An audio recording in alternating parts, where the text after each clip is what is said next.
a bow in front of the fans that are all on their feet down here at the Monster Mile. And Michael Waltrip said earlier in the race that a confident Kyle Busch is a dangerous Kyle Busch. Your 69th victory. Why do these moments never get old, Kyle?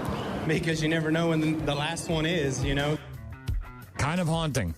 That was just unbelievable, weird, crazy, shocking, sad news, wasn't it? Yeah, so Have we're they going to... said any more? Not particularly. No, nothing like solid, nothing official. I mean, there's plenty of stuff on the internet if you want to go down a rabbit hole, but those are some comments that Kyle Busch made after his last win a couple of weeks ago. It was a truck race, I believe, and kind of prophetic, you know what I mean? Talking about you never know when it's the last one. We, of course, know now that Kyle Busch has died at the age of 41.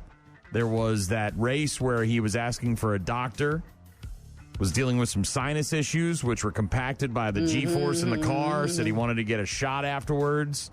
Then he was racing the week afterwards, and he was supposed to race this weekend. And yesterday we got reports that he was in the hospital, and it was in, severe condition. And then the next thing you know, by mid-afternoon, he was dead. My wife walked in the door from work a little after 5 o'clock yesterday, and I had just seen it flash across the screen on ESPN. I was watching PTI, and it was on the crawl on the bottom. And right before they went to Sports Center is when it went down, and she walked in, and I said, Kyle Busch died. And she's like, what? Because we talked about it at lunch that he was in the hospital, and we thought it was crazy. But well, yeah. and not in a race. No, not on the track. Not on the track. And we don't, look, when you go from a sinus thing to needing a doctor after a race and a shot to dead 2 weeks later, what is it? Is it a brain-eating amoeba kind of situation? Are those two things unrelated completely? Or but it's just... Those could we'll be unrelated. Obviously talking about the death of Kyle Busch throughout the morning. Doc is going to join us a bit later on this morning as well, just after 8 a.m., and we'll get the latest from him and try to... I'm sure NASCAR's got to make a huge pivot. This is a massive weekend in the racing community. Obviously, a lot of local tracks are just getting underway, maybe first, second, third week of action at the Speedway. Obviously, the Indy 500. We've got, Catherine Legg trying to do the double, and Kevin Harvick getting announced as a NASCAR Hall of Famer, and we're still reeling from the Greg Biffle stuff, and now this. It's just been a tumultuous start. There's more information on the Greg Biffle situation this morning, too. Yeah. So lots to get to. Beyond that, we've got lots to get to. Of course, it is Memorial Day weekend. We're excited. We're going to be off on Monday, but you can still tune in for a best of from 6 to 10. My daughter is in the working world, the regular working world, not the... As in doesn't get holidays? No, does get, but not putting herself through school, so part-time or weird hours or whatever. It's a Retail, Monday through Friday kind of a deal, right? So came home last night and was doing the... We got 3-day weekend dance, and I'm like, you soak that in, baby girl. Soak that. She's like, 3-day weekend. Yeah. 3-day weekend. Well, you should remind her, that You're doesn't a regular ass worker now. That doesn't go away when you get to be my age. You really I got up and we were doing it together. If you think it's exciting now, wait till you're my age, and it's the only thing keeping you going. 3-day weekend. Yeah. So we've got a bunch of Memorial Day stats and info to get to. Some travel info. We'll talk about Memorial Day barbecues, all that stuff. I know. I was making my list. What'd you do? Nothing. Absolutely nothing. Right. Come here. Lean in close. Do I have a marker on it or something? It shouldn't. Did you bash your head on something? No. Right where your hair is, right below the, not where the part is, but sort of in the middle. I put makeup on this morning. Everything was fine. All right. Well, Is it coffee? Did I have a coffee accident on my way to work? Maybe it was you rubbed it off. Shadow. Sorry. Shadow. I'm fine. I'm fine. Doc joining us. Bad News, Happy Music, Memorial Day stuff. Your text messages. Got one from Tom already. He wants to hear some Royal Bliss. Jim texting in all the way from Georgia saying sad news out of NASCAR. Have a great weekend. Thank you, Jim. Appreciate that. So, we've got lots to get to, and we'll get started with that here in just a couple minutes. Don't go anywhere. Rock Mornings with Brian and Gene on your rock station.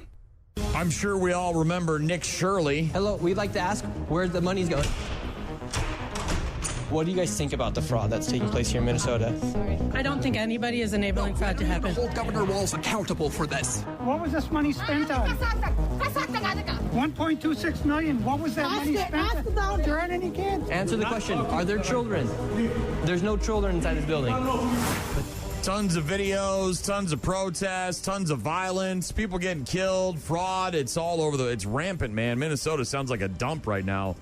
Federal fraud charges unsealed earlier this week against a Minnesota daycare owner who prosecutors allege tried to flee the country just 2 days after shutting the daycare center down, the alleged daycare center. This is the Future Leaders Early Learning, a site sponsored by Feeding Our Future. Pretended to be feeding kids during the pandemic, but then pocketed much of the money themselves.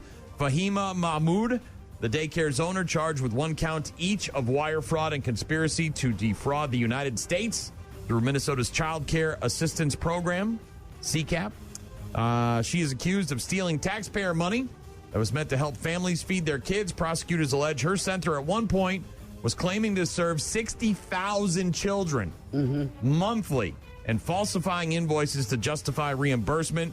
Between January and July of 2021, her fraudulent daycare center received more than $850,000 in federal child nutrition program funds. Missing? Is that what you're directly saying? from? No, she tried to flee the country, but they got her ass. Gotcha. This was from Feeding Our Future, a nonprofit group at the center of what federal authorities call a $250 million fraud scandal. Only a fraction of that money was actually used to purchase food, according to the indictment that was unleashed on Wednesday. There's all sorts of other stuff here, millions and millions of dollars. She's not the only one. The woman at the center of the whole thing, Amy Bach, who was running Feeding Our Future, claiming it helped provide millions of meals to children in need during the pandemic, got her ass 42 years in prison. Judge in Minnesota handing down the prison sentence to the former leader of a Minnesota nonprofit convicted of a staggering $250 million fraud case. Amy Bach saying, I understand I failed. I failed the public, my family, everyone. Yeah, you did. Did you see the Honda recall? Yeah, I did see that. There's been several recalls lately. There's a thing from Costco. It looks like some sort of like a hot water pitcher type thing, and apparently it's causing burns, and now Honda's got a recall on vehicles. 60,000 vehicles. These are specific to 2024. So if you have a 2024 Acura, and that's a ZDX, or a 2024 to 2025 Honda Prologue, apparently, and it's kind of significant because the rear view camera display shows either distorted or blank images. Oh, that's not good. So you got some kid behind you, next thing you know. Yeah, you think it's clear behind you because you're not seeing anything on your rear view camera, and there actually is something there. Ugh. So the assembly part on the camera and moisture and corrosion and yada, yada, yada. 2024 Honda Acura, and then the 2025 Honda Prologue. Okay. And if you take those to a Honda dealer, ask about it, but distorted or missing images on your rearview mirror. Teacher in Florida has been removed after a viral video showed her hanging a black baby doll in her classroom. Saw this. And it, look, similar to the Bubba Wallace thing with the rope and the garage door, and everybody kind of freaked out, and it ended up being kind of a non-story. You can clearly see with the TV cable that this was intended to be a noose, the way that the cord is wrapped around itself several times. I saw the doll. Yeah. The video taken by a 14-year-old student at Barrington Middle School in Lithia, Florida. I don't even understand. Which is in Hillsborough County. What is going on? Shows the teacher, identified as 63-year-old Karen Savage, tie the doll to a TV cable. The student's mother sharing the video of the incident on social media, where it has since gone viral, saying, quote, his art teacher took the time to wrap a charger cord around a black baby doll's neck and hang it directly over the classroom television for the entire room to see. When the kids called out this blatant, disgusting act of hate and asked why she hung the doll by its neck, she laughed it off. Her excuse to our kids was that she did it to get their attention. The school, of course, reacting, removing her from any sort of duties. She's been removed from the campus. The district is investigating. They released a statement saying Mrs. Savage's employment has been terminated effective immediately, and the incident has been reported to the Florida Department of Education Office of Professional Practice Services for any action regarding her teaching certificate. But yeah, she's going to get that thing yanked. She's not going to be able to be a part of any sort of classroom anytime soon. Madison, Wisconsin. Good news for the Wisconsin State Fair. Big-ass Ferris wheel, yo! Oh, yeah, I saw that. It's giant, isn't it? Well, look, it's the 250th anniversary of us being the greatest country in the history of the, so they got of a the big universe. Ferris wheel? And so they're going to debut the largest Ferris wheel to ever make its way to the Dallas Fairgrounds. That's right. Dallas is getting a Ferris wheel, baby. 230-foot wheel, larger by 75 feet than the previous Wisconsin State Fair Wonder Fair wheel. Views stretching 4 miles further than before. That's what the bigger Ferris wheel gets you, is 4 extra miles when you're at the tippy top. Mm-hmm. Putting that into perspective, organizers noting that this is taller than Chicago's Centennial Wheel at Navy Pier. Ooh, and the Texas Star Wheel, which is at the State Fair of Texas. So stuff it up your cram hole, LaFleur. Right. America 250 wheel not only offering stunning views, but will give fairgoers history lessons about America's past. Each of the 45 gondolas showcasing the 45 U.S. presidents. Nice. It's kind of neat. That is very neat. Wisconsin State Fair, of course, in August. And big-ass Ferris wheel making its debut. This is a wild story out of Portugal. Did you see this story from Portugal about the 2 kids in the woods? No. So apparently these 2 parents from France went to Portugal with their kids. And, blindfolded them and abandoned them in the woods. Come on. On like a survival kind of thing? It sounds like they've got some sort of emotional insanity, or not emotional, but religious insanity. I'll get to that here in a moment. This is one of those things where they wanted to get the demons out. Bartholomew and Zachary, 5 and 3 years old. Oh my God! We're talking little kids, found wandering down a rural road in Portugal at about 7 o'clock on Tuesday night. A local couple there found the kids with nothing more than a change of clothes, a couple of pieces of fruit, and a couple of bottles of water. They said they were crying, they were terrified, calling for their parents. Yeah, you think? Covered in dirt and bruises. One had hurt his knee. Neither boy had any kind of identifying documents on them. The kids... Could they even speak is there a language barrier? Well, that was part of the problem, right? So they took the kids to their home, this old couple that found them, called the cops. Cops got there, took them to a hospital for a full health assessment. They were given a clean bill of health. Toxicology report revealed they weren't on any drugs or any sort of other thing like that. And then finally, after they got in front of some professionals at the hospital and they were questioned, they realized these kids came from France. The boys told authorities that their parents told them they were going to play a game called Drive Away the Devil. The mom is a 41-year-old, and the dad, her name is Maureen, his name is Mark, apparently blindfolded them, took them to a wooded area, told them they could only remove the eye covers once they had found a knife the couple had buried in the ground and used it to cut the blindfolds off. Abandoned in the woods by their parents, 5 and 3-year-old. Unbelievable. It's crazy. Ugh. Absolutely crazy. And, of course, the top news story this morning is that Kyle Busch, legendary NASCAR driver, passing away at the age of 41 yesterday. And a bow in front of the fans that are all on their feet down here at the Monster Mile. And Michael Waltrip said earlier in the race that a confident Kyle Busch is a dangerous Kyle Busch. Your 69th victory. Why do these moments never get old, Kyle? Because you never know when the last one is, NASCAR releasing a statement calling his passing sudden and tragic, adding that he was a fierce, passionate, immensely skilled, and cared deeply about the sport and his fans. He, of course, is survived by his wife and his 2 kids. His first Sprint Cup championship came a number of years ago. No one has battled through as much pain and had as much perseverance as 30-year-old Kyle Busch. Tonight he earns his first Cup title. Kyle Busch, the 2015 NASCAR Sprint Cup champion. Pretty unbelievable, I guess. It's just a dream of a lifetime, a dream come true, and something that only happens every so often, and I just can't believe it with everything that happened this year and all the turmoil, all the things that I went through, that my wife went through, that my family went through, and people those around me that they went through.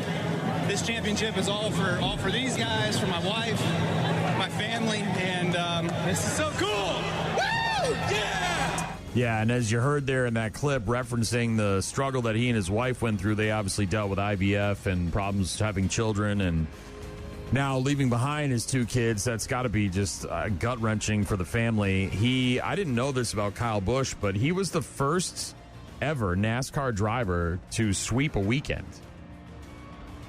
Now, not everybody does all 3 races. Certain people try it, but I didn't realize he was the first person to ever do that. This is awesome. I love the opportunity to come out here. I love Bristol, and I love winning. And to do it for the first time ever in NASCAR, to sweep a weekend, that's pretty awesome. I don't know what to think, but I've been trying to do this since I got to NASCAR, since I got in my NASCAR career, and fortunately tonight I was able to get it done, be the first one to do it, and I'm the first of a lot of things. Rowdy Busch dead at the age of 41. The Biffle family saying this morning that they stood with us through our own grieving just 5 months ago, holding our hand at the service and continuing to offer support and love. A loss like this is unimaginable, and our hearts ache for them. He was larger-than-life, iconic, competitive, and amazing friend to Greg. They leaned on each other often, not in just racing, but in life and personal challenges as well. They spent a lot of time together during the off-seasons, watching their boys grow up. Looking to the ahead to the future with excitement and pride, and it's hard to imagine our racing community without Kyle. We love the Busch family and are here for them in any way they might need. Yeah, and to see the comments family, yesterday when we found out that Kyle was going into the hospital, and people immediately were like, "Hey, let's get his brother Kurt in the car, and that'd be great." And all thinking it's not right. That is serious, but it'll be fine. He's in the hospital, and we'll figure it out. But then all of a sudden, yesterday afternoon, it was just like he was gone. And we'll get more from the Kyle Busch story. We'll talk racing with Doc. We'll get to bad news, happy music. We'll get to some Memorial Day stuff. Rock Mornings with Brian and Gene. Find them online at rockmornings.com. Your first place Milwaukee Brewers have won 14 of their last 18 games. They were, of course, off last night, but they'll be at home tonight against the Dodgers, first of 3 against L.A. Shohei Ohtani coming to town. And the Brewers The Brewers are hot. I don't want to jinx it. Shohei has been very hot. I think his ERA is .073 or something. Great games to watch or be at in America and baseball and Memorial Day weekend. All of that. Yep. Brew Crew at home this weekend against the Dodgers. In the NBA last night. And the fans chanting Nixon 4. Still a long ways to go. They've got 2 tough games coming up on the road in Cleveland. Cavs will let it end 9 consecutive playoff wins for the Knicks as they add to their franchise record of consecutive playoff wins. Heroics from Josh Hart, a career game, and they take a 2-0 lead in this best-of-7 series. A commanding 2-0 lead in that best-of-7 series, beating the Cavs 109-93. And in the NBA tonight, you've got the other series, the Western Conference Finals, Spurs, Thunder, in San Antonio. That's a 7:30 tip on NBC and Peacock. That series tied up at a game apiece. On the ice last night, the Carolina team that swept their first 2 series, and the Canadiens take game 1 of the Eastern Conference Final by the score of 6-2. Yeah, apparently the 11 days off weren't rest, they were rust. I heard a stat yesterday that the 11 days off. That's a lot, isn't it? For the Carolina Hurricanes, because they swept their first 2 series. They've just been waiting to find out who they're going to play. And Montreal went to 7 games with their first 2 series. So they're including the last one against Buffalo, right? So they had extended series where Carolina had the shortest. They had 11 days off. It was the longest break in the NHL playoffs since like 1917. Just by circumstance. Who even keeps those stats? Somebody does somewhere in a cave somewhere. But yeah.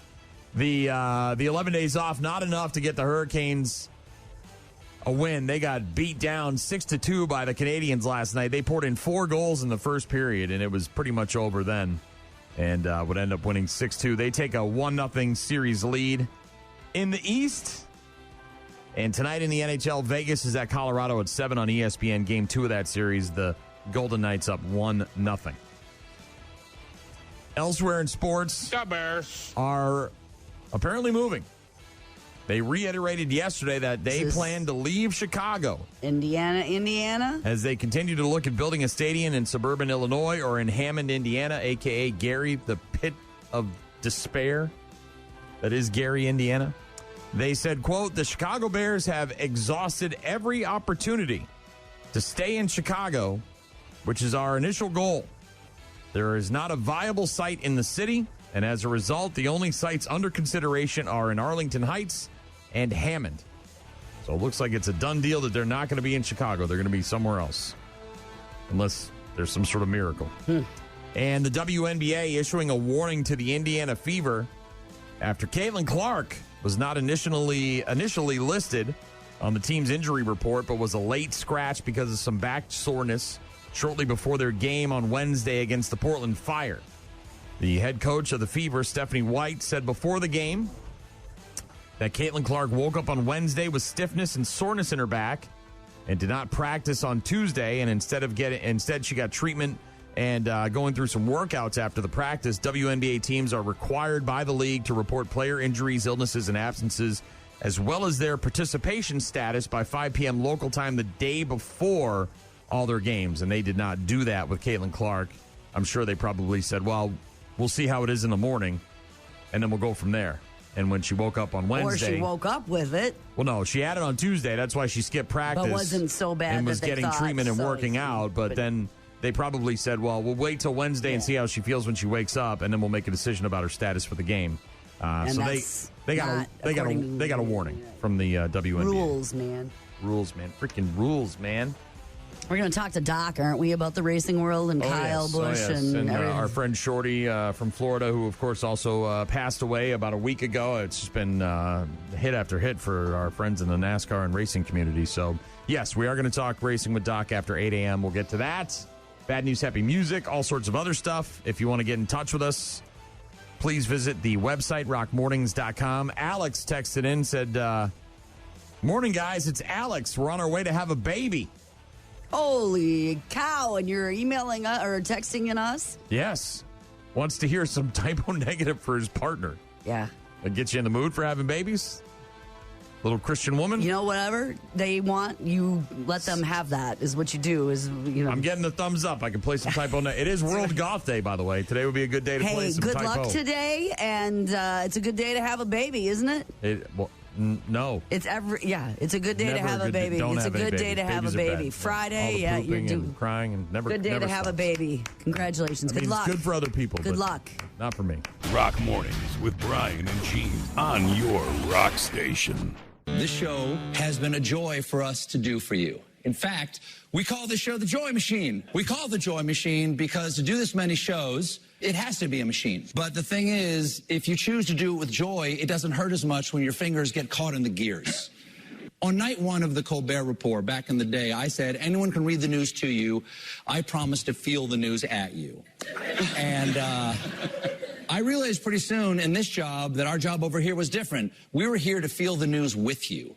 I'll say to you what I've said to every audience for the last 11 years, and I have meant it every time. Have a good show. Thanks for being here. And let's do it, y'all. And don't let the door hit you where the good Lord split you. That's it. 11 years, right? It was 11 years, 11 I believe. years as the host. For the show itself. And Colbert's final words on the show. He had a bunch of celebrity guests come out. I know that Paul McCartney helped him wrap things up. They had Neil deGrasse Tyson. They had some sort of weird wormhole. It ended up they were in a snow globe. Ryan Reynolds, Tim Meadows, Bryan Cranston, Paul Rudd. Jon Stewart, all of his buddies, Jimmy Kimmel and Fallon and all those guys. And that's it. That's a wrap, folks. Kimmel and everybody out there on stage saying goodbye to their buddy Stephen Colbert. The Late Show with Stephen Colbert wrapping up last night, and that was his parting words. Ed Sullivan Theater, probably going to watch some highlights from that, including Paul McCartney singing Hello Goodbye. Got to watch that. The rest of this weekend, there's plenty of stuff on television, including lots of NBA basketball.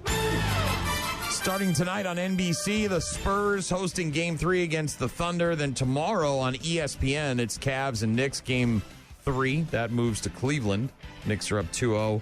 More games on Sunday and Monday. Spurs and OKC on Sunday night. And then on Monday night, it's another game between the Cavs and the Knicks.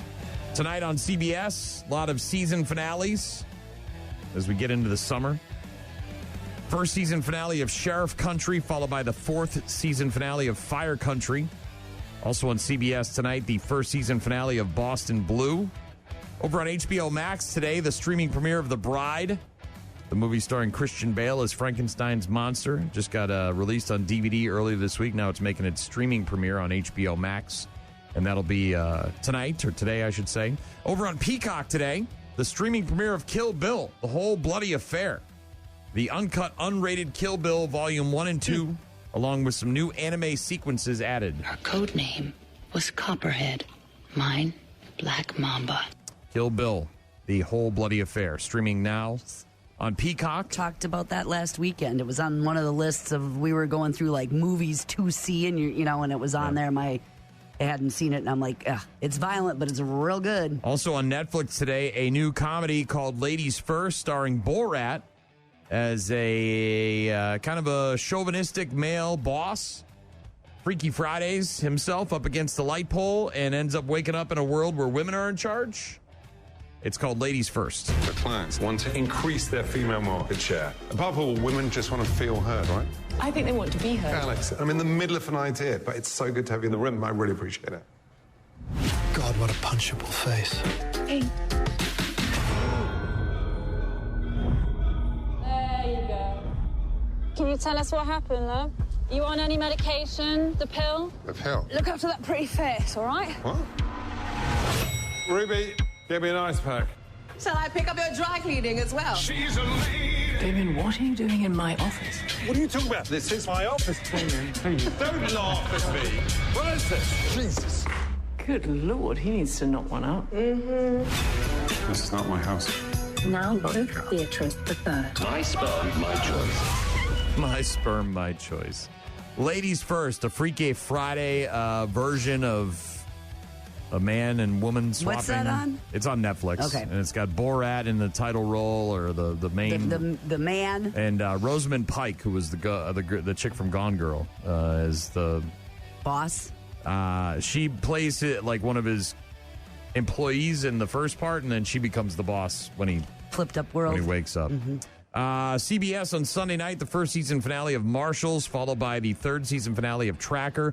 Also on CBS on Monday night, Queen Latifah hosting the 52nd Annual American Music Awards. Performers include Darius Rucker with Hootie and the Blowfish. Do I need to go any further than that? Keith Urban, New Kids on the Block, Pussycat Dolls, who couldn't sell a tour, but they can at least perform at the AMAs. Busta Rhymes, Tiana Taylor, 21 Pilots. Billy Idol is going to get the Lifetime Achievement Award. And Darius Rucker's getting the Veterans Voice Award. Taylor Swift, by the way, the top nominee with 8 nominations at the 52nd Annual. He really is performing with Hootie, or did you make that up? No, it says performers include Darius Rucker with Hootie and the Blowfish. He is Hootie. How can he be with Hootie when he is Hootie? It should be Darius Rucker with the rest of the guys. With the Blowfish. Yeah, so that's what's on the boob tube this weekend. Of course, major movie in theaters, The Mandalorian and Grogu, rated PG-13. Pedro Pascal back as the Mandalorian. The first new Star Wars movie in 7 years.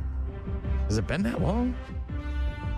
This one is directed by Jon Favreau, who also created the Mandalorian TV series, been heavily involved with the MCU. Sigourney Weaver plays a colonel from the New Republic hunting down Imperial warlords, but in order to pay for some critical intel, she's got to agree to rescue Jabba the Hutt's son. And that's where Mando comes in, reluctantly accepting the assignment in exchange for a new ship. There's also another movie in theaters rated R called I Love Boosters. Keke Palmer, a fashion designer, puts together a crew of shoplifters to go after Demi Moore's fashion brand, stealing the merchandise and then reselling it at a lower price after her designs are stolen. It's called I Love Boosters. We finished The Crash last night. Watched that too yesterday. Boy, that girl's guilty. Yeah, I don't know how else you get around it. There's no other real As a guy who dated girls like that for a long time. Well, there's no... She's crazy. There's no... Yeah. And clearly she meant to kill herself, too. You don't survive a crash like that. I mean, that's a miracle that someone did walk away from that at all, so... I get the parents supporting the daughter. I don't think that's such a far, cry for anybody to but it's still sort of like... Yeah, but they got some weird behaviors, in my opinion, as a parent. And then when the mom goes up to the podium in the courtroom and you're like, shut your mouth. Stop talking. You're making it worse. Don't say things. Why didn't the lawyer get in front of that and say, hey, look, let me see your statement? No, you can't do that. No. Yeah. And then we started The Burrows. We watched the first episode of The Burrows last night. The old people Stranger Things show on Netflix. And how was that? It's got potential. All right. It hooks you? Does it get creepy in the first episode? Like a little creepy weird? Yeah. Okay, good. That's the hook. Yep. They put the bait in you, and then reel you in. That's how they get you. Yeah, I watched The Crash yesterday when I got home before I took a nap. Tragic, whatever you want to call it. It's hard for me to feel sympathy for vapid millennials. I don't have that same vibe for them. But I can relate to a guy being in a relationship like that where it's inescapable. It's inescapable, and it's so bad you have to move halfway across the country to get away from it. I mean, I lived that life, so I know all too well how that and they're feels. all no frontal cortex is fully developed on any of them. You know what I mean? It's a bunch of kids and trying to figure out. But she obviously didn't attempt to swerve or lay off the gas pedal. It's not a must-watch documentary, in my opinion. No. Those, as far as the crime ones are considered, I didn't even remember the story at all. So I don't remember hearing about it. And the funny part to me was after the court, and then her best friend who still reps her, and that's a DFL. You want that girl, right? You want ride or die. Her friend that reps her afterwards is like, this was from like 2021. That was like 2 years before this whole thing happened. And like talking about these Instagram videos and all this stuff. And it's I don't just think like, those mean anything as far as tied into the actual situation that happened. No, but the videos from afterwards where she's pretending to care that these people are dead, and yet she's also going out there and living her best life. It's sort of like, it's hard to feel. It's distasteful, but I don't know if it makes her any more guilty. But to me, you're it's guilty not of what you did, but it doesn't resonate with human beings that have feelings and are complex. You look like a shallow representative of a human in a skin suit. I mean, you don't look like an actual person. My husband was like, why are we, did we just watch this? Did I just spend an hour and 20 minutes watching this? I'm like, so it's not a must watch. No. That was it. That we just told you everything. By the way, that is The Crash, and it's on Netflix. One. Well, yeah, because it's popcorn. You know, you sit down, you get an hour and a half. It's not a reboot movie that I don't need to watch. It's not a movie that has, AI or CGI or whatever that's really bad. It's a real life situation, and you can be like us and you can comment on it and like, look at this crazy and then bitch. Be done with and then be done with it, and you move on with your life, right? That's why we love it. That's why the Tiger King was so great, right? Because that happened during COVID and we needed it, but you get this ability to be mean to people and be like, look at this SOB or whatever, and then you can move on. There's no real emotional setback for you. But yeah, it's called The Crash. If you haven't seen it, it's on Netflix. We'll get to some Ice 9 Kills in a bit. RockMornings.com to get in touch with us. Rock Mornings with Brian and Gene. Find them online at rockmornings.com. Saw them last year with Metallica in Nashville. Ice 9 Kills. Saw them at Rockfest a couple of years ago. They're okay. I like the theatrics of it all. Yeah. Musically, I'm sort of indifferent, but Ice 9 Kills. It's Rock Mornings with Brian and Gene. Got a text from Lenore. My heart goes out to the Busch family, the kids especially. I know what it's like to lose your dad at such a young age. Mine was 42 when he died. I feel so bad for their loss and pain they must now go through. Kyle Busch, if you haven't heard, obviously, dying yesterday at the age of 41, a shocking death. Just weeks removed from, some possible medical issues, but still in the car and still racing and leaving behind his wife and his 2 kids, which they fought so hard to have. And we'll obviously get more info when we talk to Doc after 8 o'clock this morning. Thanks to Jim, who texted in saying sad news out of NASCAR. Have a great weekend. Thank you, Jim. You too. And good luck to Alex and his partner for going in to have a baby. Best of luck to you. Mm-hmm. Hope it's quick and as painless as possible. Well, they got drugs for that now, right? Yeah, it depends on what route you're choosing. A little epidural there? Depends.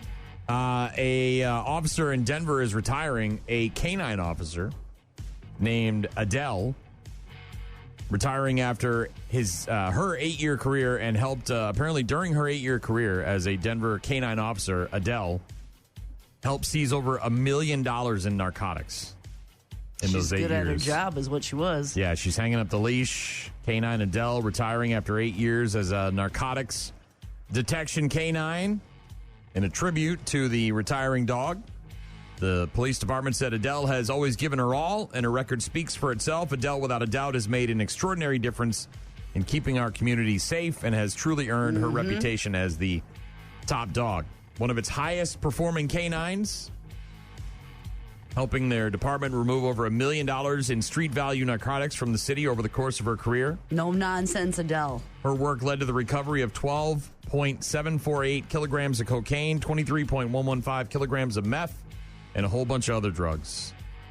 Off duty, Adele is always known to how to enjoy life, whether she's swimming in any river or lake she can find, snacking on blueberries, or proudly squeaking her favorite tennis ball. She's a The swimmer. art of just being a dog is not lost on her, and now Adele will be trading in her busy schedule for all of that, plus even more fun family adventures. She will travel, go boating, cheer on her kids at softball and football games, and spend her days snuggling her kittens and sister pup at home. Oh my gosh! What? Adele, yeah, it looks like she's a black lab, and the pictures of her outside of her police gear are great, where she's laying in the lawn, Snuggling her kittens. she's lying on the beach with her tongue hanging out. Then she's got her own little kiddie pool in the backyard.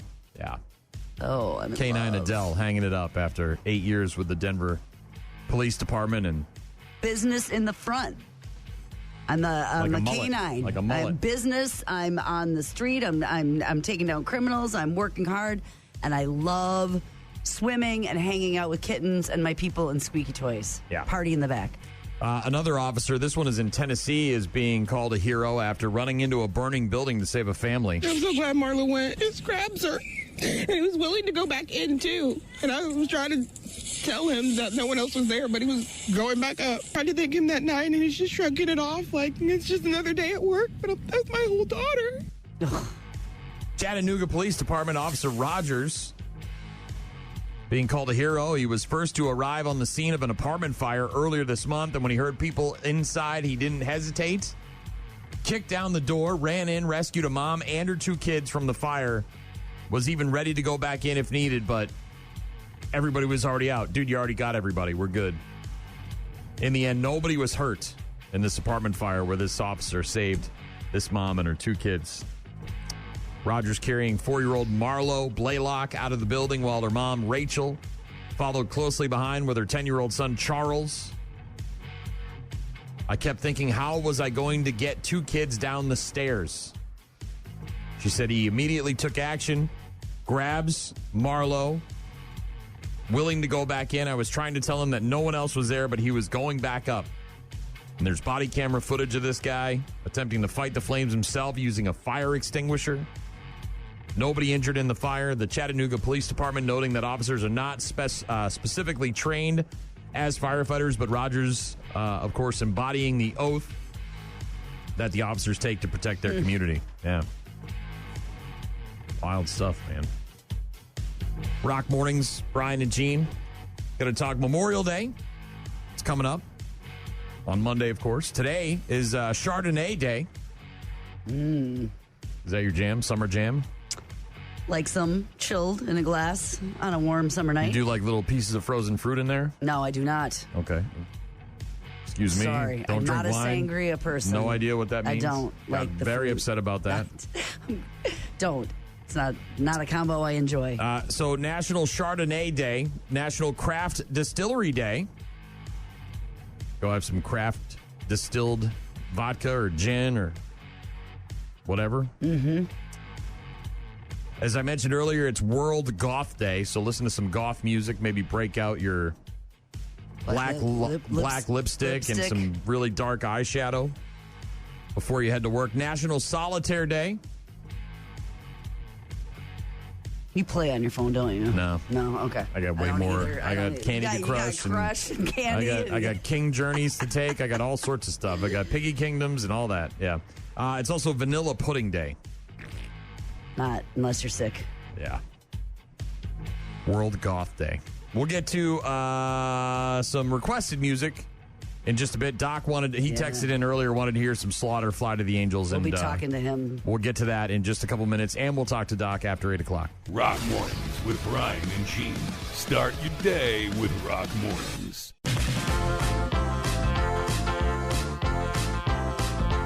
It doesn't matter what the gas prices are. People be traveling, man. They sure are. It is a holiday weekend, Memorial Day, of course, on Monday. And AAA releasing their Memorial Day travel report. They're predicting a record number of Americans traveling this year. Seems odd. I don't consider Memorial Day, other than like going on the boat or going to the camp, or like I don't think of it as a holiday where you travel to go to someone's house. You know what I mean? Like grandma's house for Christmas or Thanksgiving I don't or whatever. know. It's like it's that official start to summer, and it's a 3-day weekend. Little a lot of road people, trip. so a little road trip. Maybe I know a few people. I talked to 2 different people yesterday who were taking their campers out for the first time, and they were headed to different places in Iowa campsites and about 3 hours away. So there you go. There's some traveling, isn't it? AAA expecting 45 million people to travel this year, up a notch from 2025. The record, by the way, 44.8 million, which was set last year. So they're expecting even more people to hit the road this year, regardless of what them damn gas prices are doing. It has not been a gradual climb over time, however. Before last year, the previous record was 44 million, which was set in 2005. Long time ago. They say that, this is AAA, their stats. They say that 39.1 million people will drive. Another 3.7 million will fly, and then 2.2 million people in America will use some other form of transportation like a bus or a train. Gas prices, though, huh, bro? Vehicle and air travel are expected to be up from last year, but just barely. The other category, like the trains and the buses, supposed to be up more than 5%. As you mentioned, possibly due to the high gas prices. The national average for a gallon of regular gas, $3.17 on Memorial Day weekend last year. Currently, the national average is $4.56. A significant increase. Choose your departure time, obviously, wisely to try and avoid traffic jams. Yeah, when is it the most? Is it today at in general, 2 o'clock or something? There tends to be less traffic early in the morning, obviously. If you leave sometime later in the morning or right around noon, you can expect delays. Leaving today, if you're going to go somewhere, would be ideal, leaving this morning. But if you're not leaving until tomorrow, you're probably going to get caught up in some of it. You know, leaving this afternoon, late this afternoon or evening. Remember that most things are closed. I guess some of the stock market stuff closes this afternoon, and then everything's closed on Monday, obviously. Yeah, call ahead, look on their social media, maybe check out their website, find out what their hours are, make sure that you don't make that drive without knowing whether or not a business is going to be open before you even get there. Government agencies and all that stuff, because it's a federal holiday, as it should be. Yeah. A couple of things you may not know about Memorial Day. What do you know about Memorial Day, Gene?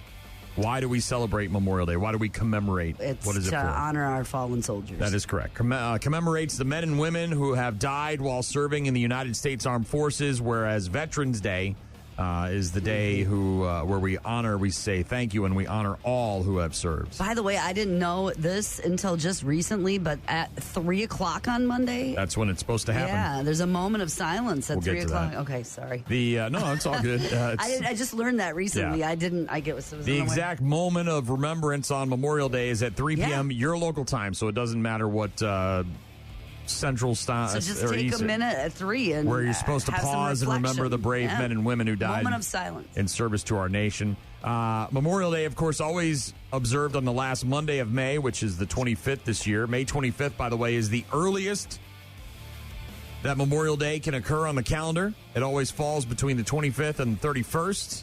It will be on the latest possible date, May 31st next year. By the way, I know you have a flag at your house. I have several. If you do, you're supposed to fly the American flag at half staff from dawn, so when the sun rises. Don't really have a half staff. I got a pole that sticks out of the side of my house. There's not really a half. But if you do, if you have a pole, if you half staff from dawn, from sunrise until noon, but then at Bryan at noon, you're supposed to actually all the way up, full staff until sunset. The half staff honors the fallen, and the full staff symbolizes resilience. So until noon. Memorial Day, called Decoration Day, from 1868 until 1970. It did not officially become Memorial Day until 1971. That's also when we began observing it on the very last Monday of May. And on to the topic du jour. what are we eating on Memorial Day, right? Because a lot of people be firing up them grills, burgers, dogs, maybe a little cookout, have some people over, open the pool for the first time. It is going to get into the mid to upper 80s in our area. All next week, and it's going to be very warm next week. So, yeah, we might be getting in that pool this weekend if you got one. But what are you going to be grilling out? We're doing burgers on Sunday night. And then I have yet to figure out what we're going to do on Monday. We're going to be eating at a baseball game on Monday. So the Lager game, the first game of the regular season. Hot dogs and hamburgers. Monday afternoon at 3. So right at 3, we'll be in the ballpark observing that moment of silence. Eau Claire Express is 5:05 on Monday. And I'm sure we'll be eating some brats and whatever else is offered up on the party deck. Looking forward to that. A new report looking into what side dishes people will be eating. Potato salad. Nationwide, salads of all types are the most likely side dish. There's a 7.8% implied probability that a salad will show up on a table.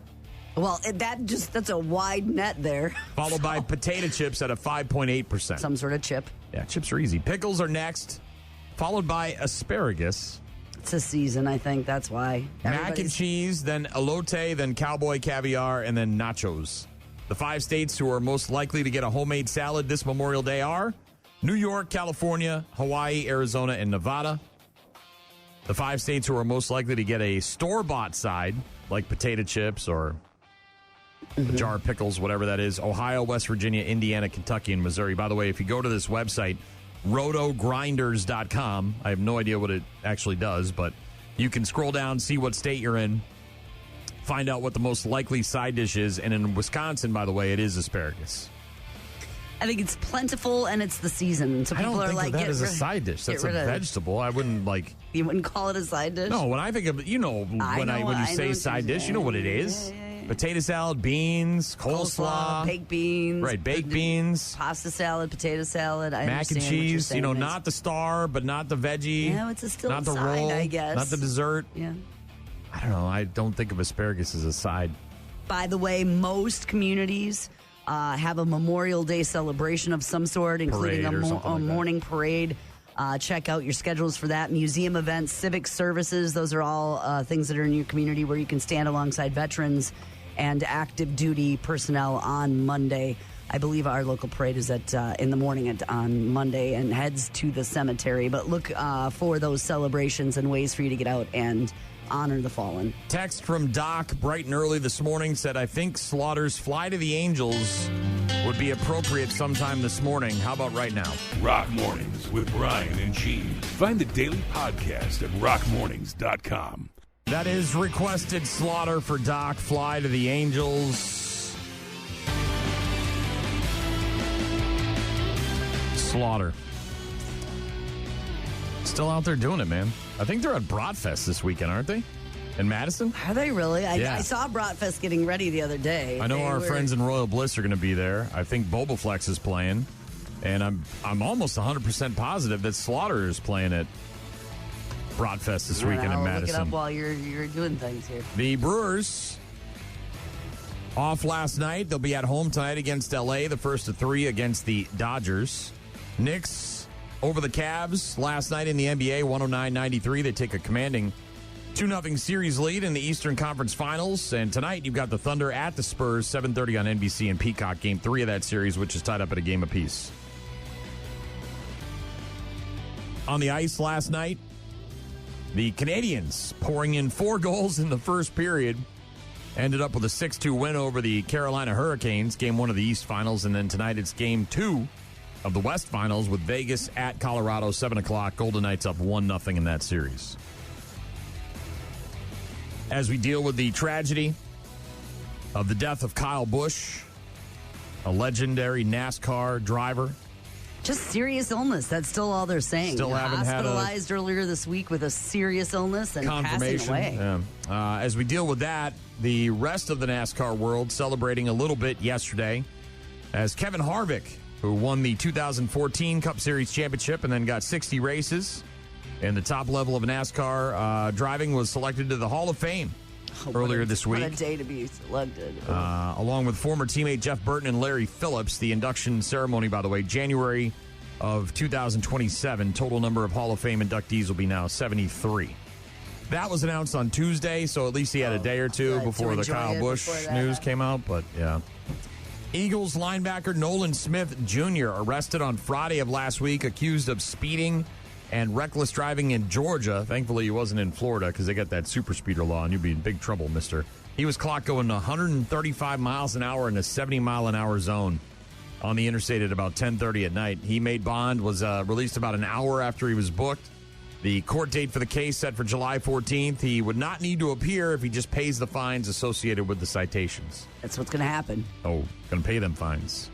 And we know about the Tarps Off movement. Whoever started that in right field, I'll do whatever I need to do to make sure they come every game.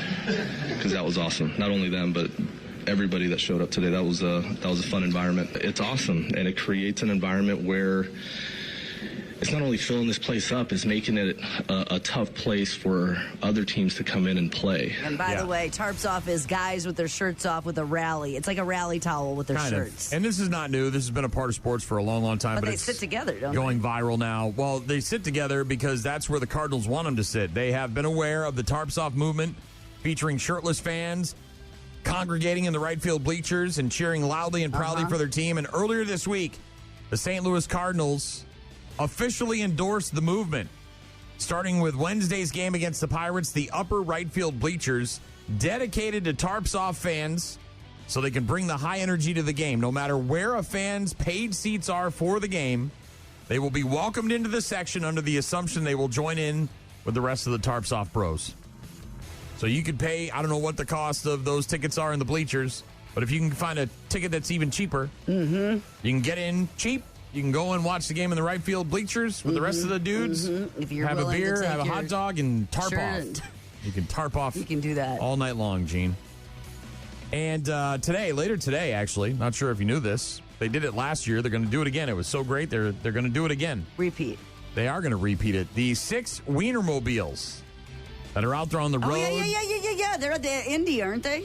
Yeah, they're out there on the road throughout the country, bringing Oscar Mayer. Racing each other. Yeah, they're going to race each other again. They're going to take to the Indianapolis Motor Speedway for a 2-lap race. It'll be the second year of the event being held at IMS. That's so great. Yeah, it was very popular last year. It's no surprise that they're bringing it back. The Wiener race will take place today, 1 o'clock our time. And if you're interested in watching the Oscar Mayer Wienermobile high-sodium race, you can do so on Fox, or you can stream it on Fox 1. Oh, I'd love to be an Oscar Mayer wiener. That is what I truly like to be. 'Cause if I were an Oscar Mayer wiener, everyone would be in love with me. Now, I don't know if it's the same driver, but the girl who took those kids to the prom a couple of weeks ago in the Wienermobile. That's my girl. That's who I want to win. I don't know if there's you bet? You got to be able to bet. Poly market. There's got to be a poly market for this. Of course, there's a bet on this. There has to be. Where's There's a bet Lori? on She's everything. in Slovenia right now. Can we get her on the phone? She's not.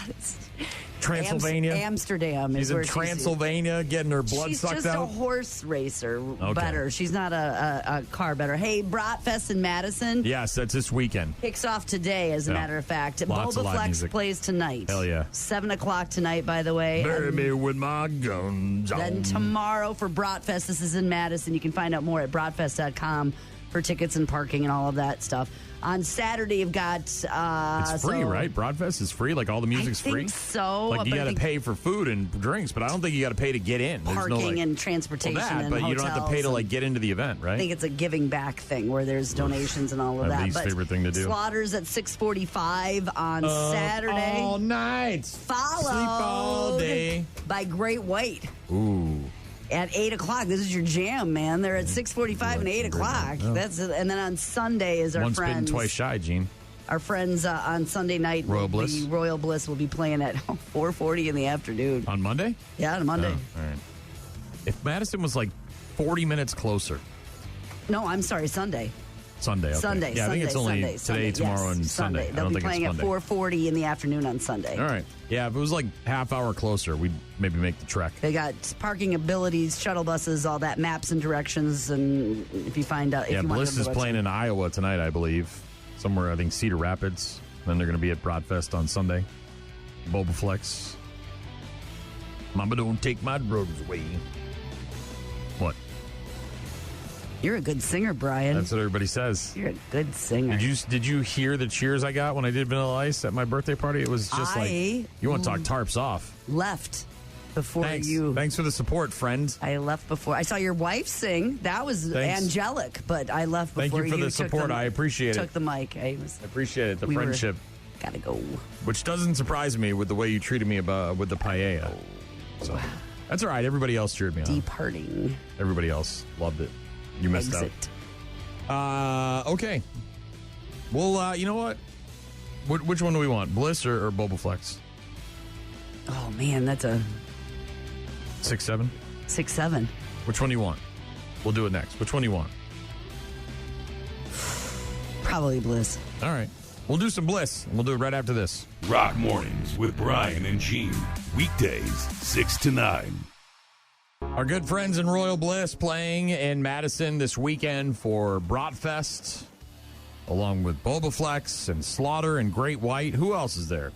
Oh, man. Who's the rap artist? There's going to be rap, right? There's like an old school... Not there anymore. I stopped being 70s there. R&B or something like that. Got a text from Mike. He said, good morning. You said you do one or the other, but if you play Bobaflex, could you possibly do the Floyd Hey You cover? Thanks. Have a good weekend. Thanks, Mikey. See if we got time to squeeze that in. That is a good cover. Are you talking about Mighty Electric? They're playing, and Michael Alexander and Big Whiskey. They're playing. Yeah. It looks He's like the guy that runs the thing in the Dells now, the theater. Megan Patrick, Slaughter, Madison County, and Great White is Saturday, and then on Sunday is the Love and Spoonful. Is that what you're talking about? Sugar Hill Gang. Sugar Hill Gang. That's what I was thinking the of. Love I knew Monkeys, CNC Music Factory. Hell yeah, gonna make you sweat. Hell That's yeah. on Sunday, by Hell the way. yeah. I said a hip, hop, and a hip. I'm rapping to the beat. That's after Royal Bliss. And my friends are going to try to move your feet. See? Well, I am Wonder Mike, and I'd like to say hello. Yes. To the black, to the white, to the red, to the brown, and the purple, and yellow. But first, I got to bang, bang to the up, jump the boogie to the boogity. Yeah. So you could see Royal Bliss at 4:40, and then you could see CNC Music Factory at 5:40. That would be on Sunday. Plus, there's side stages and all sorts of like cover bands and local bands as well playing. But that's on Sunday. Sugar Hill Gang as well, 6:45 on Sunday. Gonna make you sweat. Bratfest in Madison. With the CNC Music Factory, Gene. You remember those guys? I think they played the Lacrosse Center not too long ago. I do remember. Dun, dun, dun, dun. What was the guy's name? Freedom Williams, right? Freedom Williams. Hell yeah. Things that make you go, Everybody dance now. Jump to the rhythm, jump to the rhythm, jump. Dance, come on, feet can dance. Give me the music. What was the other one? Love and Spoonful? Yeah, that's a little bit older. Love Monkeys, Rhett Walker, Sugar Hill Gang. Is that who you were talking about? Love and Spoonful. They're at 8 o'clock on Oh my Sunday God! night. Is that the Do You Believe in Magic? Is that them? The American Beatles. Apparently, that's what they were called. Referred to. Do you believe in magic? This is the song that Ostreicher was singing in American Pie. Remember when choir chick? Remember he joined the chorus or whatever? And this is the choo-doo-be-doo-doo. Apparently 12 chart-topping hits from the Love and Spoonful. Do you believe in magic? They got Summer in the City? They were, that's Sunday night, May 24th at 8 o'clock. Trying to remember this one. Summer in the City. Hot time. Yeah, Summer in the City. Summer in the City. That's this that one. Mm-hmm. Yeah. So they're playing when? On Sunday? Sunday night. Sunday night. You could sing along a lot. And then they got a song called Did You Ever? I don't remember this one. I can get down to some of that, especially the Sugar Hill Gang. I don't know any of their other songs, but I could get into some Rapper's Delight. No, what you hear is not a test.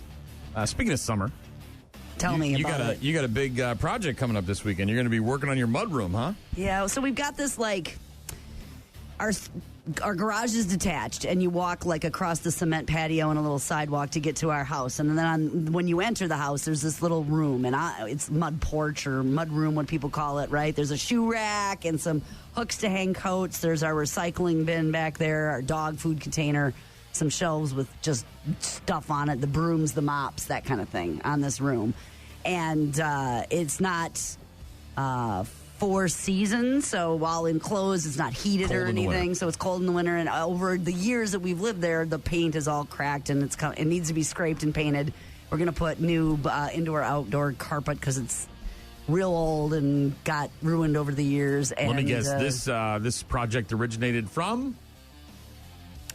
Oh, my husband, of course. Never in a million You are years. so effing exhausting. I got to be honest, as much as my wife doesn't take the initiative when it comes to home projects, I would rather have that than you, where it's like constant and I can't get away from it. There would be like no escaping you. But so this is what we did, to be fair. So I said, hey, what do you think about that? And he's like, I kind of like that. And I'm like, okay, well, let's make sure we blend that with some fun this weekend. So they're going golfing on Monday. All right. And we're going out to eat tomorrow night. So, like, it's not all work on the back porch. We're grilling out on Sunday night, playing some cornhole, right? So there'll be some fun in there, but it's a good weekend to tackle this activity. We don't have a camper. We don't have a boat. We're not traveling this weekend. We traveled last weekend. We were out of town the whole weekend, so we're sticking close to home and working on this project. Well, if you've got some home refresh projects this weekend as you get ready for summer to get underway, because this is pretty much the unofficial start to the summer season, here are a couple of things you might want to try to do around your house to prepare. Okay. Cleaning out your gutters before... Check. Did that. Right. That should have been done at least once or twice by now. You get the helicopters, right, and they get in there real bad, and then you get the buds from the trees, and they get in there. Yeah, but sometimes you got some that are next to a tree, and then there's the ones you forget about that are on the front of the house that don't get as bad. Or what I like to do is the first alley. The first day that I'm actually working on the lawn in the spring, when you get the mower out, that I do it because all the winter crap's in there still, right? Mm-hmm. I do it in the fall, get the leaves out of there, but then stuff happens during the winter and you get stuff in there. My friend's mother can't do some of this stuff for herself. Her hoses just got hooked up last weekend by somebody else. Check your pipes and your plumbing for slow leaks. Take a look at those outdoor vents. Turn on the water outside, see if it leaks inside. Make sure you check those vents too. Obviously, that's how pests and rodents and stuff can get into your house if you don't have those screens over that stuff. Have you taken the air conditioning cover off and looked inside of that to clean that off? Rinse it off. Yep. Make sure it's clear of any debris. Keep the grass clippings away from next week in the 90s. Gonna need it. Also, speaking of your AC unit, replace that filter in your HVAC system if you haven't done that. A lot of people like to do it when the time change happens, but you should probably do it more often, especially after the winter where we've been cooped up and maybe burning candles and pets and all that stuff. Clean out your dryer vents, not just the thing in the front, the little screen where you pull that out, but pull the dryer out from the wall. Just did it recently. It's about effing time. Mrs. 15 years of never doing it. 25. I'm shocked that your house hasn't burned down. 25 years of never doing it. I kind of was rooting for your house to burn down to teach you a lesson. What are you talking about? Well, you're a horrible you were so person. I didn't want anything bad to happen to you. 25 years. But you've already paid for it. You get all we that. We just did. You get that $800,000 back. You'd be good to go. Leaf blower. Yeah. But you were so adamant that it wouldn't cause any issues, and it was such a stupid thing to say. I also have done the into the dryer itself. Yeah, you got to. Well, you take. I don't know what yours looks like, but mine's too skinny to get the vacuum thing in there. It's a little tiny. So I unscrew it and take that thing off, and then you get a lot more access to inside there. And there's a ton of lint and whatnot in there. But cleaning that out help prevent house fires, especially if you haven't done it in 25 years. You psycho. Whatever. Test your smoke detectors and carbon monoxide alarms. Make sure those are working. Replace the batteries. Go up in the attic of your house, crawl space, whatever you got. Check for leaks, pests, mold. Make sure you bring a light up there. No, just avoid it. Act like it doesn't exist, Gene. We're working on the mud room. We want to pretty up the mud room. I go in there to get clothes and stuff with season change. If you've got a water heater that needs flushing, right, a tank. Yeah. Flush that bad boy, clear out any built up sediment. And then also flip your ceiling fans to clockwise. Unless for better summer airflow. Change them to counterclockwise in the fall, then just leave them alone because they're the same. If you never switched it, just why change the clock on the fridge? If you never changed the fans, you could wipe them off maybe. Yeah, so you want to change the direction that they spin in because it's better for airflow. If you changed it in the first place. Well, it's just the one. There's two cords. One turns it on, and one changes the motion. I know. You should know that. You're an adult. I do know that. You're a grown-up, Jim. I do know how to. I can guarantee that we didn't switch them the other way in the winter. Maybe Mike did, and you don't know. 25 years of buildup in your dryer. That's disgusting. So mudroom, gonna take that on with some mixed with fun. Are you doing any outdoor stuff? Well, the problem is Chuck and I, my guy Chuck, who came over and helped me with the fire pit, our schedules are not linked up right now. He did say that on Memorial Day, Monday, he had some free time. The last part of this is to get the blocks and to install them and make the fire pit itself after we level. We got to mess around with the dirt because the dogs have been out there and whatever. But I told him, I was like, well, I got a baseball game in the afternoon. I don't know how long it's going to take. And we still have to go and purchase the blocks as well. So if I can cajole the wife into purchasing the blocks on Saturday, I might text Chuck and be like, yo, bro, how about that Memorial Day? The last thing the problem is the next time that he and I could get back together and do something would be like mid-June. And I want to finish this and get it going and have a fire pit maybe this weekend. Well, you and the wife could get the blocks and start with the blocks. Why are you looking at me like that? I don't want to make Chuck upset.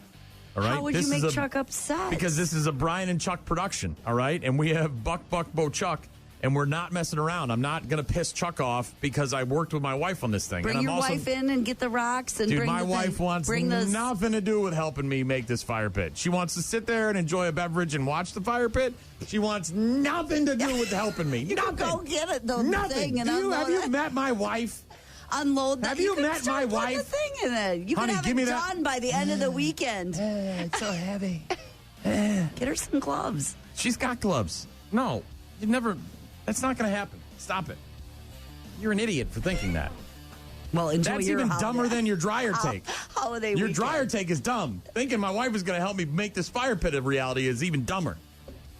Get out of here with that. Rock Mornings with Brian and Gene. Find them online at rockmornings.com. 8:15-ish on Friday mornings during the NASCAR season. We're joined on the phone by the one and only Billy Doc Niles. Car 54, Billy Doc Niles, captain, retirement.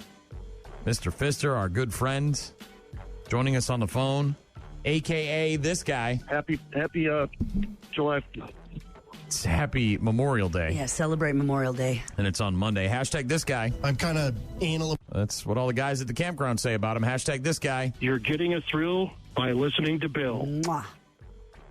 Always. Hashtag this guy. He gets to stay on the box. Probably tomorrow morning, maybe even on Monday. It's a holiday weekend, 3-day weekend. Three times. Hashtag this guy. Going to have to come from the back. It's the only place to come from is that back. Hashtag this guy. Going to be a big one for them. That's what she said. Hashtag this guy. He could be coming from your backyard. Keep your eyes peeled. That's why you have Ring doorbell cameras. Yeah, and hashtag, lights. Hashtag this guy. A lot of beating and banging. It sounds like a pretty good weekend in the new camper out there. Whispering Pines. Hashtag this guy. Nothing says you can't slip one in without saying anything. Doc. Little sneaky Pete there. Hashtag this guy. First day with the new tongue. Practice, practice, practice. Makes perfect. Hashtag this guy. God damn, I'm going too fast. Mid-pack. Hashtag this guy. He sees her. He doesn't have time to turn away from her. Blasts her in the rear end. Yeah, he does. Hashtag this guy. I do this in the truck every week, too, you know. It's nothing special. Hashtag this guy. Whoa, what am I touching here? Whoa, what are you touching here, Doc? What you got your hands on, buddy? Oh, man, I really just can't wait to get to the camper and toss a beer, man. It's just been the week from hell when it comes to losing people in the racing community. Doc, let's get started. I don't want to cloud over Shorty's passing. We obviously have been talking about Kyle Busch all morning, but let's rewind a little bit. Our very good friend from Florida, who you went and saw just a few months ago and surprised him with a visit. Shorty, hashtag Florida man, passed away earlier this week, suffered a stroke a couple of weeks ago. Appeared like the condition might be improving, but then they moved him to hospice, and he passed away on Tuesday. Tell me more about that.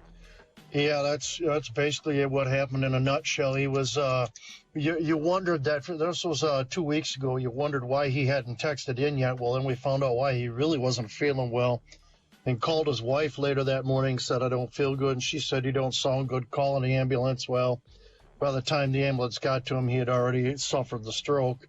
And, we had thought for a minute there might have been some improvement, but turned out it was just false hope, and he got moved into hospice last weekend, and they removed the ventilator. And he made it till Tuesday night, where he passed away peacefully with Ann and the kids by his side. Right now, arrangements are going to be doing a private family ceremony in Florida. They will be coming up here the first weekend in June, Sunday, June 7th. There'll be a celebration of life over at Feature Sports Bar and Grill in West Salem. They're going to be taking his ashes. They're going to, he loved Florida, so they're going to be taking half of his ashes and pouring them into the Gulf of America, or the Gulf of Mike, or now we're going to call it the Gulf of Shorty. And the other half are going to be spread out at the Speedway, I believe, in a special place for Shorty and Ann. So that's going to take place on Sunday, June 7th. So, Ann, we're thinking about you and the kids, and Dan and Julie, you too, and we'll see you all up here in 2 weeks for the celebration of life. Moving on, Kyle obviously, Busch, Kyle Busch yesterday. Going back just a few weeks ago, we had the news that he had some kind of sinus thing. There was the call on the radio about a doctor meeting him right after the race, getting a shot. He continued to race. He was in the car. He was supposed to race this weekend. Yesterday, the reports came out that he was in the hospital and that it was, a serious medical issue. Didn't get any sort of update on that. And then, bam, by like 4:30, 5 o'clock, he was dead at the age of 41. Have you heard any more about what might have caused that situation? Here's how my timeline went yesterday. I saw that he was admitted to the hospital, so I did some checking. And before they even broke this part of the news, I was told that he was at the Chevrolet R&D Center doing some testing in the simulator and got really, really ill. And they took him to the hospital. And when I pressed some friends for more information, because the hype man has a couple of people in the know, and I pressed him, and he pressed some friends, and all they would say was that it appeared to be a pretty serious illness. Childress went ahead and designated Austin Hill to race that car this Sunday because they didn't think he was going to be well enough in time. And then later in the afternoon, we got the information that he had passed away. No, they're not releasing any information on what caused it right now. I would assume they're probably going to do an autopsy before they do that. But this is just totally shocking, out of left field. And Brian, you've played that clip a couple of times this morning, when they ask him, why are these wins so special? And he says, because you never know when this will be the last. How haunting is that? Yeah. I mean, if you go back to when Dale Earnhardt passed away at the 2001 Daytona 500, that was Fox's very first race for NASCAR when they won the NASCAR package. Dale Earnhardt said to Fox, "You're going to see something you never seen today." Who knew it was going to be that? Yeah, it's like it's like the shooting at the White House Correspondents' Dinner when she said there's going to be some shots fired. I mean, it's crazy how prophetic some of these things are. Yes. Kyle Busch began NASCAR racing at a very young age and was not well liked early in his career because he was, he got nicknamed Rowdy for a reason. Yeah, there was a reason. I mean, he was intense. He was aggressive. And it showed up. I mean, he has the all-time number of wins over all three platforms, 234 wins, 63 Cup wins, which is ninth all-time, 102 O'Reilly Series wins, which is the most all-time, 69 Truck Series wins, which is the most of all time. He also has the Cup Series record for consecutive years of wins in a row at 19. That goes from 05 to 23. He actually raced at La Crosse once back in 2002, ran the 300-lap ASA race, finishing 12th. And he talked often about coming back, when he wasn't doing Cup anymore, when his schedule thinned out, he often talked about coming back to La Crosse to race Oktoberfest. So it would have been so cool to see him here. And probably the most important thing, he is a one-time WWE 24/7 champion. So that's he has an impressive career. Yeah, I forgot about that. So it's an impressive career, and I also didn't realize it's a really sad situation. I don't know if you heard me mention that. I didn't realize he was the first NASCAR driver to ever sweep a weekend. Yes, he was the first. He did that at Bristol.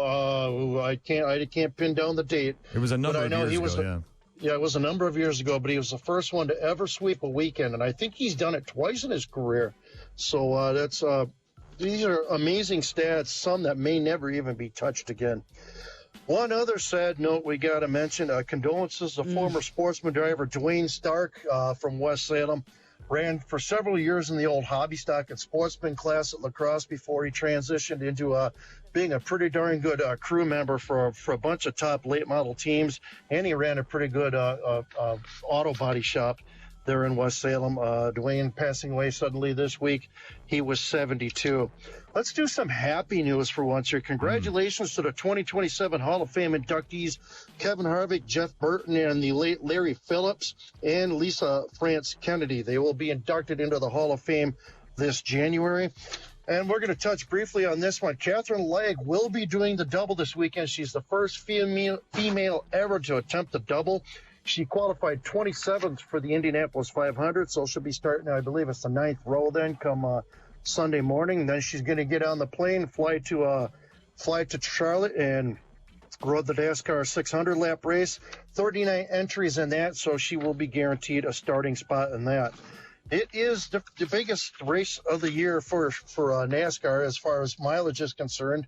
At Charlotte Motor Speedway, it's a 1.5-mile quad oval. All the cookie cutters try to be like 24-degree banking, 17-degree of the Roval. We don't care about the Roval. I don't know why I still have that note. Ross Chastain won this race last year. Qualifying record set by Kurt Busch in October of 2014 at 198.7 miles an hour. Fantasy experts, they like Hamlin, Byron, and Bell when I filled mine out last night. Chastain, Larson, Elliott, and Reddick, some of the drivers who are really good on these mile-and-a-half tracks. Excuse me. VegasInsider.com via the BetMGM app brings our odds this week, plus 475 for Hamlin, Bell, 550. Bless you. 650 for Reddick, 675 for Elliott, 700 for Larson, 800 for Byron. And it is the world's greatest day of racing. It'll kick off with the Indy 500 at 11:45 with the favorites Alex Palou, Pato O'Ward, and Connor Daly. At 3 o'clock in the afternoon, normally F1 races at Monaco, but this year they're going to be at the Canadian Grand Prix. Kimi Antonelli, George Russell, and Lando Norris are the favorites there. Then it all caps off with the Coca-Cola 600 to green flag somewhere around 5:30 our time. Huge news for Red Cedar Speedway. We talked about this. The High Limit Sprint Car Series will be returning Wednesday, June 3rd, which is only 12 days away. I got to have a conversation with PR Director Kendra Jacobs. I can confirm reigning NASCAR champion Kyle Larson will be at Red Cedar Speedway on June 3rd. You can go to Red Cedar Speedway's website and get your tickets now. If you remember last year, that place sold out, and he put on a heck of a show with Rico Abreu about the last 7 laps there. What a great show that was. Get your tickets now before they are all gone. Tonight at Red Cedar Speedway, it is military night. All current and former military are admitted free and receive 1 free beverage. They'll have USRA late models, Wasota late models, Midwest mods, modified, street stocks, and super stocks all in action tonight. Gates at 5 p.m., practice at 6 p.m., first green flag at 7 p.m. Tomorrow night, Lacrosse Fairground Speedway, late models, sportsmen, Hornets, street stocks, and minivans all in action, plus the Spin to Win novelty event. And now they're calling this Thirst Discount Night. It's going to be half price beverages for all beverages, everything from that soda to that beer. It's going to be half price. Gates open at 5:15, qualifying at 5:30, first green flag at 7 o'clock. Now remember, race fans, wherever you're at in the country, race season is kicking off. It's booming right now. Everybody is open. Take your family out this weekend and support a great local short track. Doc's Race Report has been brought to you by our friends at County Materials on Empire Street in Holman and by County Materials on Menominee Street in Eau Claire. That is 2 great County Materials locations celebrating 80 years of serving Western Wisconsin. I also got to mention tomorrow, happy 35th birthday to my middle child, Ethan. Everybody have a safe and happy Memorial Day weekend. Oh, and one thing about the Coca-Cola 600, one cool tradition. I forgot to mention this. They take a break at the halfway point. They bring all the cars down on the pit road and shut them all off. Each car will have a name of a fallen hero instead of their name across the top of the windshield. And then they have a moment of silence and remembrance for all those who gave their life so we can enjoy our freedoms. So make sure you check that out. Have a safe and happy Memorial Day weekend, everybody. That is this week's Race Report.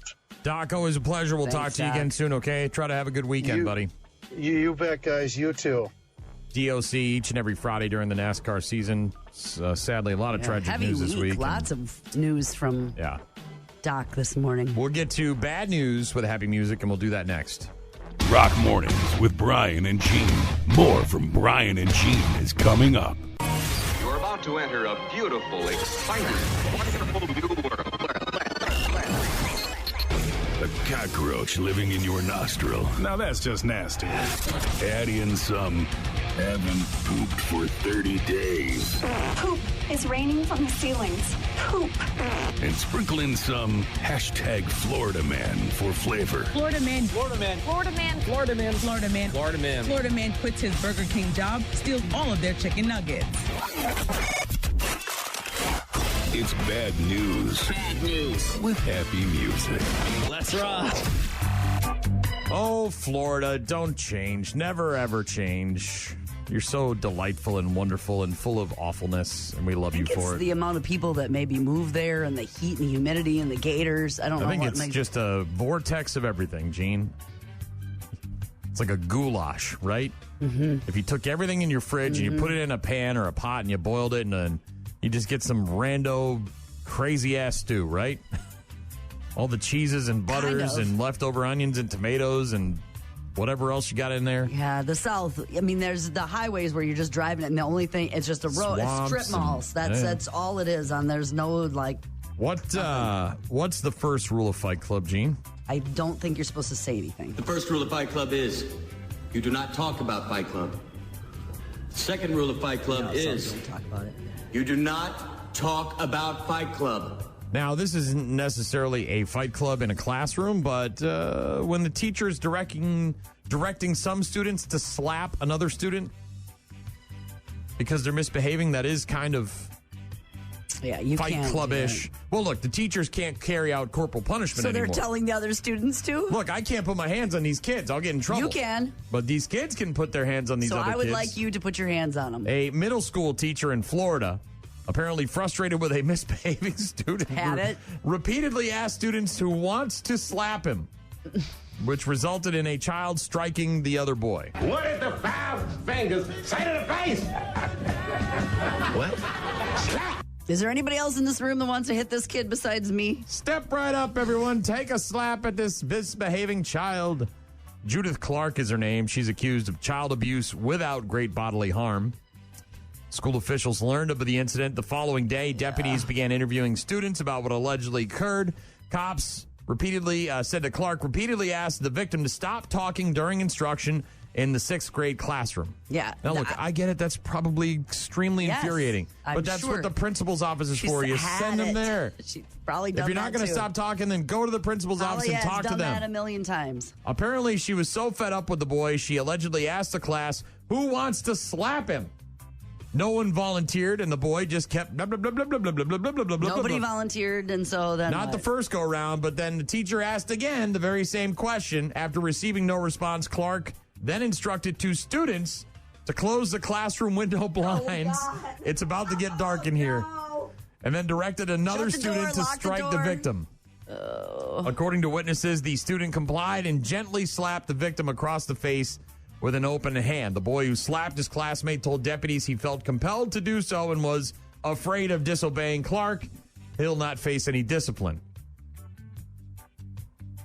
Yeah. School officials removing the woman during the investigation. Investigators obtaining a warrant for her arrest, took her into custody, posted a bond. Next court date not immediately listed, but yeah, these are the people in your neighborhood. In your neighborhood. Draw the blinds, kids. Lock the door. Like, I've done this before. Let's not get caught. Like, don't any of you tell, but let's make sure no one sees as well. Had it. Yeah. She had it. Staying in Florida and staying in a Florida school. Uh-huh. This is in Fort Myers. A substitute teacher at a Fort Myers middle school arrested after she was accused of DUI when the officers found her unconscious inside a running vehicle in the school's pickup line. I'm not that intoxicated. Did she have kids in the school, too, that she was picking up? You think it was the line to get to the parking lot? Maybe it was the line to get a free coffee to wake up after drinking some, pounding some vodka at work? I mean, I don't know. According to the Fort Myers Police Department arrest report, Jennifer Lynn Jennison, who, by the way, you got to Google her name, first of all. You got to Google her name because you got to see the mugshot, and then I'll tell you how old she is. Jennifer Jennison, Jenison. If you go to the GulfCoastNewsNow.com website, it should be right there. You got it? Tell me how old you think she is. You see the picture? On the story, you see it? Mm-hmm. How old do you think she is? Oof. How old is that woman in that picture? 68. 49. She's 49. And you said 68? I did. Yeah. Somebody, putting the cart in front of the horse. She was arrested after a school resource officer was notified by a bystander there was a vehicle in line 49? I told you. Man. If you want to Google her, by the way, it's Jennifer Jennison, Jenison. Put this here. Yeah. Vehicle in line with the driver reportedly asleep behind the wheel. You've taken little naps in your van while you're waiting to pick up the kids? I have. You love your little van naps. There was nothing wrong with that. The report states that the school resource officer saw a silver Subaru Impreza that he had recognized from an incident that morning. Staff thought Jennison was having a medical episode, but an officer said she was reportedly intoxicated, took her car key until she was sober and could be driven to get picked up. The officer used the key that he had and found that Jennison had a spare key. After a few attempts, the officer was able to wake her up, but the report notes that the officer could smell alcohol and that she was accused of having slurred speech and could not balance. Fat, drunk, and stupid is no way to go through life, son. Yeah. All sorts of problems. Officers searching her vehicle found an open 375 milliliter of Skol vodka, reportedly found in the passenger seat. It was about a fourth of the way empty. Unbelievable. She, by the way, has 2 prior DUI convictions from 2015 and 2021. She's facing a charge of DUI. Blood alcohol, 0.376 at the time. And is probably going to lose her job unless she already has. I would hope so. Yeah. Mm-hmm. Ooh, 49, huh?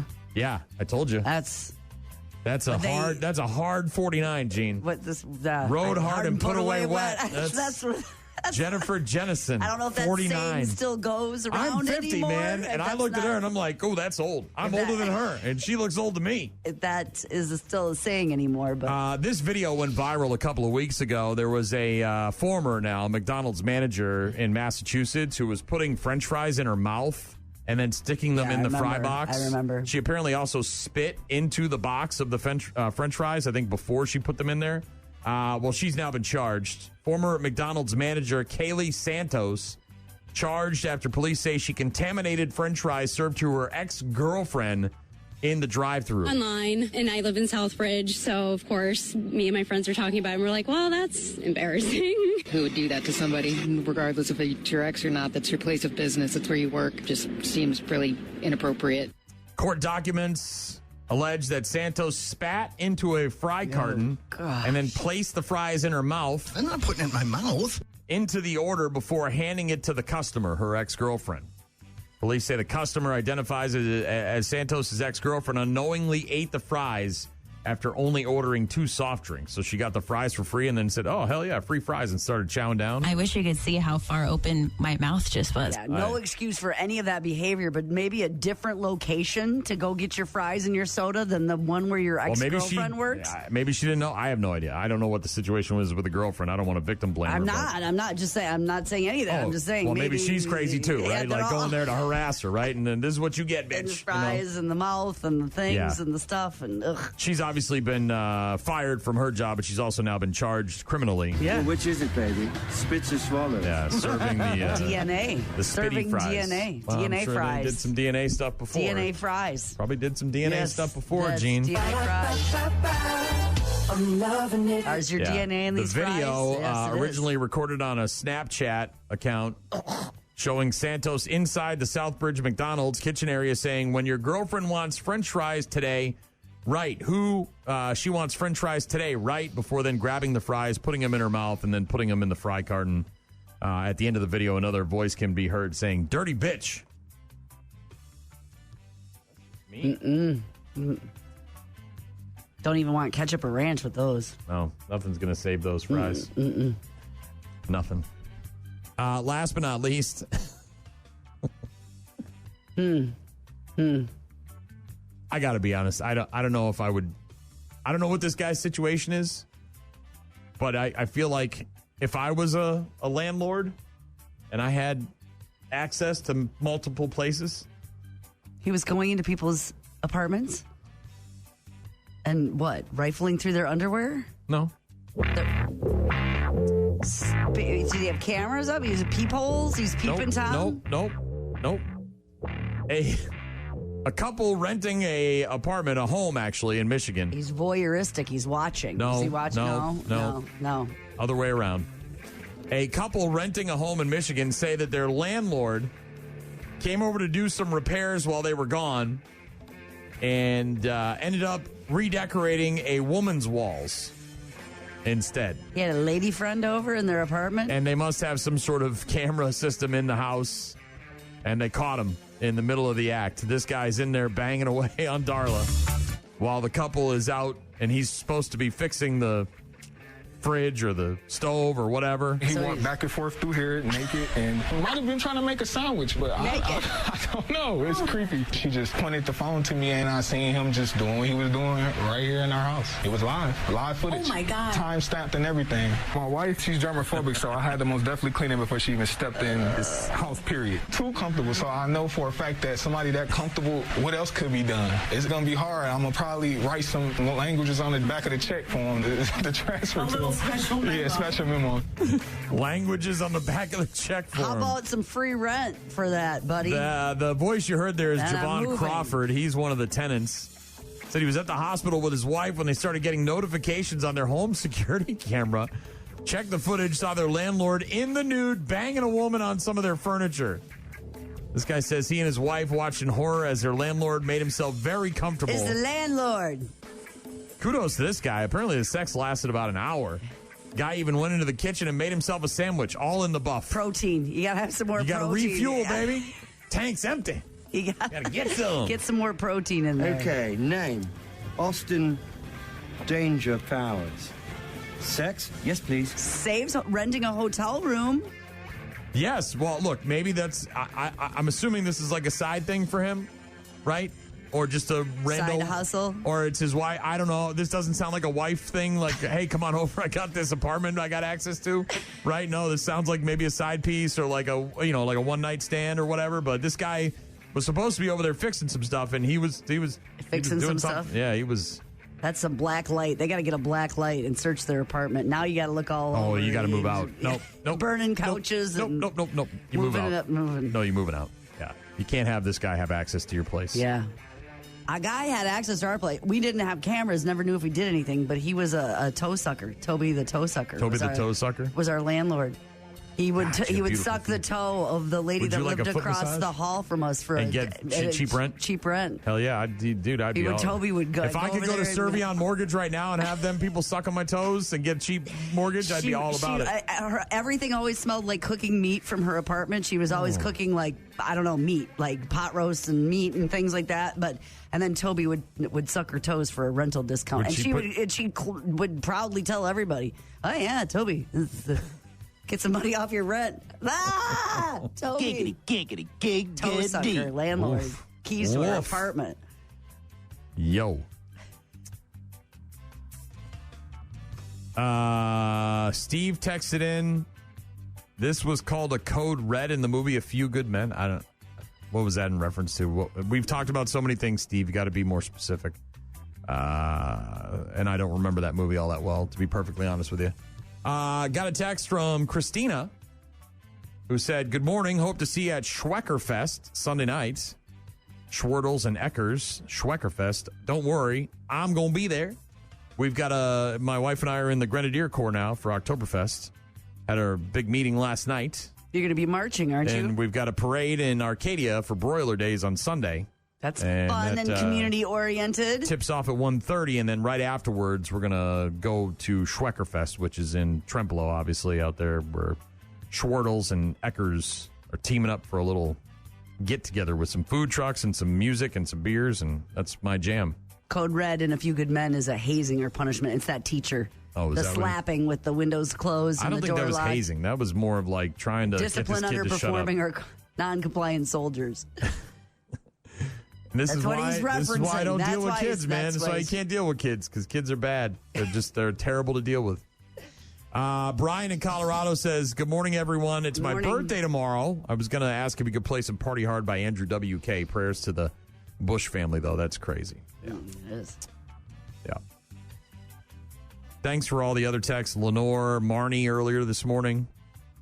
Alex who texted in, going to have a baby. Good luck with all that. Jim, Tom. It's good to hear from you guys. Appreciate it. Rock Mornings with Brian and Gene. A beautiful weekend, a long weekend. Enjoy it, man. Make the most of it. A Memorial Day weekend.